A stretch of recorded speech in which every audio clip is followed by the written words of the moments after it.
65 minutes of questions that I'm going to limit, and then I want to make sure we get at least 2 questions from the audience, so get ready. Only 2, sorry. Sorry, we don't have a lot of time, Chloe. It's going to be a quick...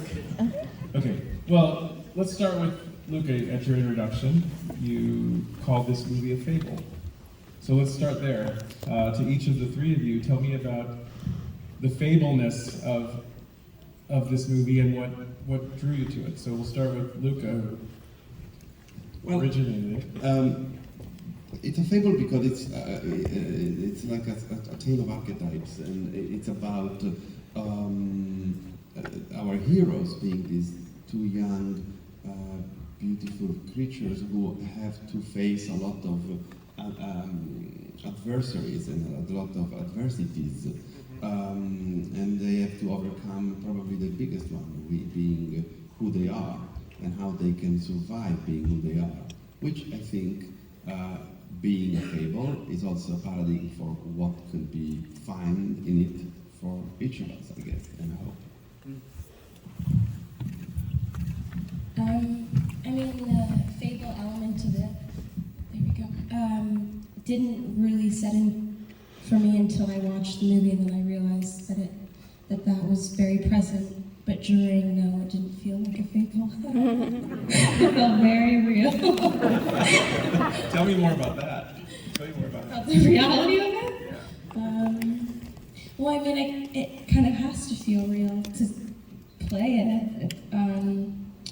And we were in an incredible environment too, in the tri-state area, in Western Nebraska, and there's a harshness in that landscape, but also something so welcoming in the vastness of it, like a loneliness that you can stick to. So,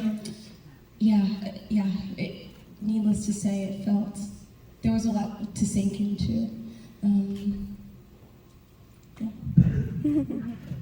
Chloe, tell me about this distinction between the fable qualities of the story and the reality of it. I think that's better for Luca to answer. Which aspects? Tell me what drew you. Well, Luca. I mean, Luca and I had shot We Are Who We Are like a year and a half. It's the best. It's the best. Yeah. It's the best. And of course, I fell in love with Luca. And I was already a fan of his as a filmmaker, and then him as a person. And he FaceTimed me, which he likes to do, which I hate doing, which is really weird. I love FaceTime. She never pick up. I mean, You're that guy that you don't want to, like, sometimes you don't want to have that. I love to FaceTime. I think actually maybe you texted first, and then you wanted to talk. You said, I have a small but pivotal role, and I think I wrote back like, I'll come for 1 line for you. And then I got the script, I was like, oh, there's not even 1 line. Nice little, voiceover. But of course, I jump at the chance, of course, to work with Luca in any way, shape, or form. And having just had a child over the pandemic, and thinking about, this mother role and what lengths we'll go to protect our children, and all of that was really playing into how I thought about the character and the story overall. Okay, so I want to build on what Chloe was just saying and ask you about Luca, and then Luca, I'm going to ask you about these 2 actors you've worked with. So, Chloe or Taylor, what is it about Luca? Chloe, you said that it was about working with him and also about getting to know him as a person. So tell us something about what drew. Spontaneity. I mean, I remember we were shooting We Are Who We Are, which was how many episodes is it? 10 or so? 8. And not a single shot list or anything. It showed what are we shooting today? I was like, excuse me? There's preparedness, but it's not. It's just it's very instinctual, it's very emotional, and he feels what's happening in the scene as we read it and working it out. And it's just it's amazing just to watch someone work in that way. I've worked with so many directors who've already shot things in their head, and they're have this set thing that they have to do. They have to think their days, and I used to do that, and I realized that it limited way. Yeah? I used to do that, and it limited very much the way of making the movie, in my opinion, because it limited the opportunity of seeing them performing and then understanding what the camera had to do to follow the performance. yeah, I just fell in love with this process, and like, you know, just coming for a day, I just want to be around it to watch it and see how he works things out and that big brain of his over there. Luca, was there a movie or a moment that changed how you think about the way you work? Yeah, many. But in particular, I Was it a remember. gradual? No, I had a revelation watching a sort of behind the scene. Technically, it was a documentary on the making of Sunny and Alexander, and I saw Bergman being so tentative. Like he was composing with the actors, what they call the movement in the frame, like how the performance was moving, and then he was applying the camera to that. And to see him, like this legend, being tentative, being like lost in the process and finding it, gave me a great confidence. Yeah. Taylor, tell us about Luca. Why Luca? Well, just before we met for this movie, I watched all of We Are Who We Are, and I fell deeply in love with it. And what struck me then, I wrote him a letter, and it all kind of happened at the same time. But I felt that I couldn't comprehend how this person was so eternally youthful. That's what hit me. And I thought he transcends generations somehow. I don't know. I wanted to get to the bottom of it. And I think it's one of the magical qualities of Luca, although there are many. But that's what hit me. And then when we talked on the phone, I felt like he was really funny at our FaceTime. You too. And I just wanted to, I don't know, be around you. So, and obviously, he's the best director in the world, so. Well, Luca, same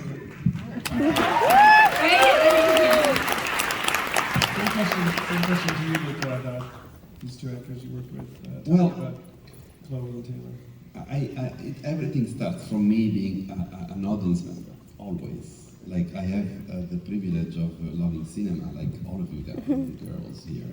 So, and so, like, when you watch a movie and you are inspired by the movie, and then you realize that you are drawn into the movie by the way the characters behave on screen, and then you realize that this behavior comes from the experience and the investment of the actors. It's just fantastic, and for both of them, I was a fan. I was a real admirer of their craft. I knew Taylor from Waves, and it was immediate. It was immediate. When I started to think of Maren, it was immediate that I thought of Taylor. And Chloe, again, you inspired me so many times, and then we met. We did We Are, which was fun and great to do, and we became friends. And I think we became friends the first time we met in Cannes, in that restaurant in the hotel. That was fun. You know, like chicken. Yes. Or something gross. But you know, like Chicken fingers in can. yes. Chicken Well, you know, fingers in you're the south always of France. starved for food there. Yes, all the time. And also, the other quality for me is to meet people that becomes my family. So now we are part of our family. So it's meeting again, having more adventures to do.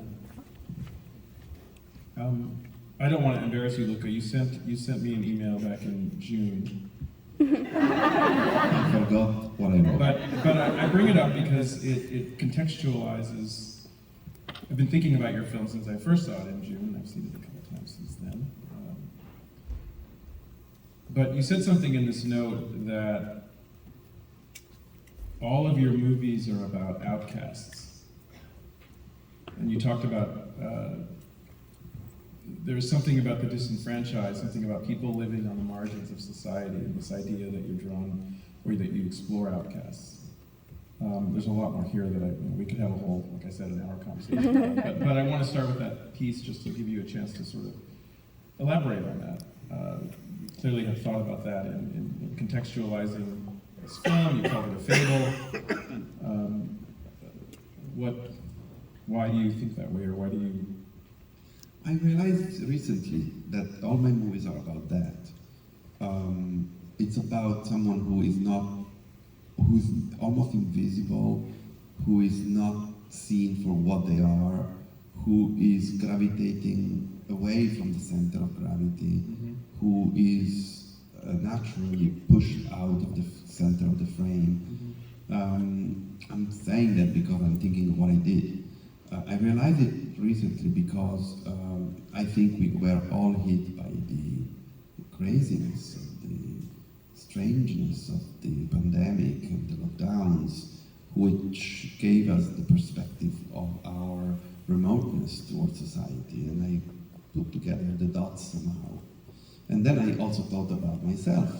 You know, like I am the child of a Nigerian woman and a Sicilian Italian man. I grew up in Ethiopia. I moved from Ethiopia to Sicily, and then I moved then to Rome. Like, there is a lot of movement in my life, and there is a lot of like off the centerness of being. And I think like I'm very much drawn toward those who have a very specific perspective that may not be usual, but at the same time, in a way, it's a sort of way of being that it's very tender and dear to me. You use the word tender, and the last thing I'll refer to in this email is you use the word in the email, tenderness and affectionate aspects to these characters, creating that, connecting with that tenderness and affectionate aspects of these characters in this fable world that has violence and has shock and surprise. Life is violent. It's about friction. It's about contrast. It's about continuous necessities of a sort of conflict. Life is conflict, and to avoid it, it's a little bit childish and a little bit social media. But and then because they want to avoid conflict, they go into very aggressive conflict on the social media. Yes. True. But like at the end of the day, like I think that if we as filmmakers take the opportunity through the lens of making a movie to put ourselves in the shoes of the people that you would never put your shoes on, your feet onto their shoes, it's quite fantastic because it's like it allows you a privileged spot can be uncomfortable, but at the same time makes you see things that you would not normally see through that perspective. And Chloe's character, in her letter, writes to the daughter, there is no, she says, in the world of love there is no place for monsters. And I actually believe that it's the contrary. And the movie, it's in a way a testament of that. What's the place of love for monsters, actually? What's the place of love? Thank you. Okay, we don't have a lot of time. Chloe, you said two, right? Two questions. We have to be really fast. I'm in New York for the last few hours. Very quickly, who has the first one real fast? Where are you? Somebody. I can't see everybody, so right here, yes. Were there any particular cinematic influences for you? I thought a lot about Carpenter's Starman while watching this film. Question about cinematic influences. He saw Carpenter's Starman. Oh, this is beautiful. Starman is one of my favorite movies. I put a lot of times in my best list. I think I understood that my love for man watching that movie and seeing the beauty of Jeff Bridges.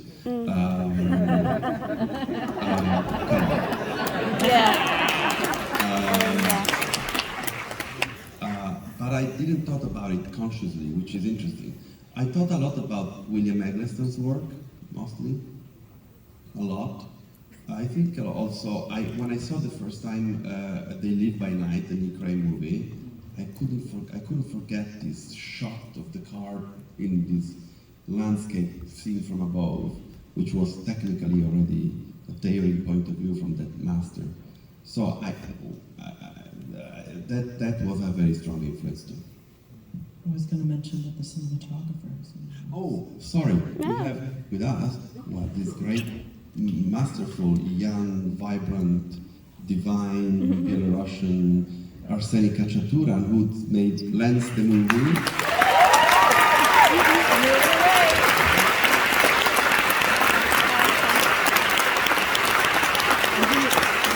and Arseni was 28 or 27 when he did this movie. Wow, So wow. it's a master, you know? Wow. And we also have Marissa Lombardo, who was the set designer of the movie. Hey, Marissa. And lastly, we have like someone I don't want to part with ever again in my life, which is my prop master, Matt Marks, who knows everything about the objects of life.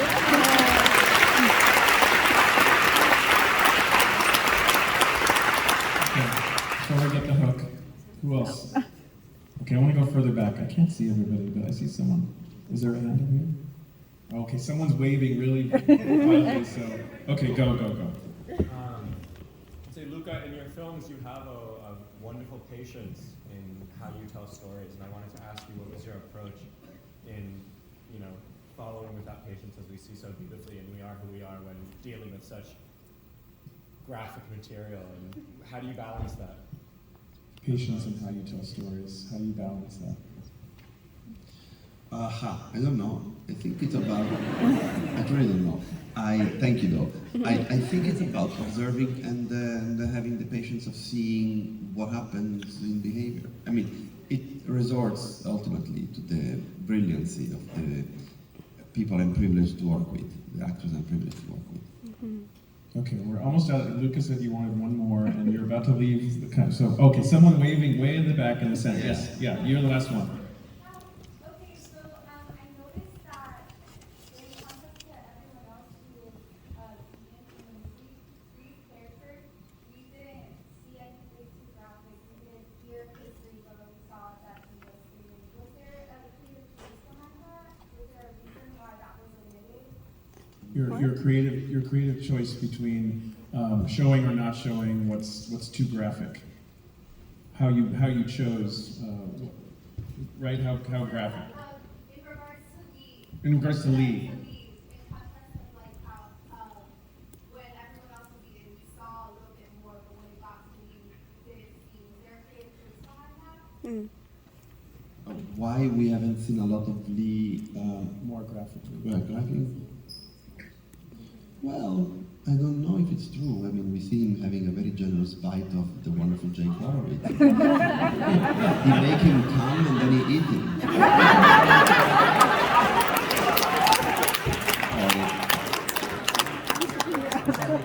No, I think it's like.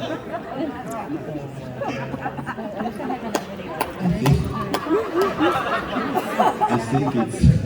Oh, yes. I think it's like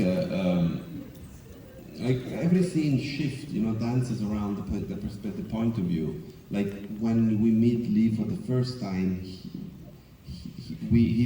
in the periphery of the frame, particularly because he's very much someone in the periphery.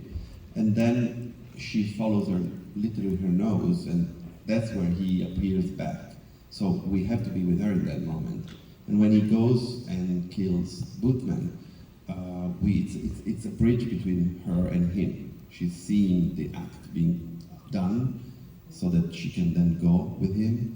So and I think it was important, and we think we can end here, that the actual act of cannibalism in the movie were mostly suggested, and they were not the shock value moment of the movie, but was more about what made these people obliged to this condition and how they could escape it or not. Mm-hmm. Thank you. Thank you.